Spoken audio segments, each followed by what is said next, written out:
เป็นหยังคนอีสานจึงเว้าคล้ายลาวคำตอบนี้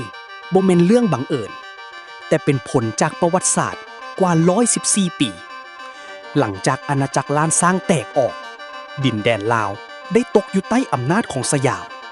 และในช่วงเวลานั้นได้เกิดเหตุการณ์ที่เปลี่ยนโฉมหน้าประชาชนลาวไปตลอดกาลการกวาดต้อนประชาชนได้พาคนจากฝั่งซ้ายของแม่น้ำคองไปตั้งถิ่นฐานอยู่ฝั่งขวาผลที่เกิดขึ้นคือมื้อนี้คนเสื้อสายลาวในภาคอีสานมีจำนวนหลายกว่าในประเทศลาวเองแต่ถึงแม้นจะถูกแยกออกวัฒนธรรมและภาษากับยังคงเสื่อมโตกันอย่างแน่นหนาเสียงหมอลำเสียงแคนฮีท12โคง14ทั้งหมดนี้คือฮากเหง่าเดียวกัน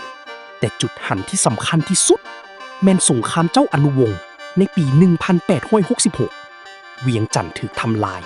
และโครงสร้างอาณาจักรลาวเริ่มโอนเอลงอย่างหนักจนกระทั่งในปี 1893 เมื่อฝรั่งเข้ามามีอำนาจแม่น้ำโขงจึงกลายเป็นเส้นแบ่งพรมแดนสากลจากพี่น้องฝั่งเดียวกันกลายเป็นสองประเทศยังถาวรแต่ถึงอย่างนั้นสายเลือดและวัฒนธรรมยังคงไหลเวียนและเสื่อมโตกันมาจนทุกมื้อนี้114 ปีบ่แม่นแต่อดีตแต่เป็นคำตอบของคำถามที่ว่าเฮามาจากไสถ้าท่านมักวิดีโอนี้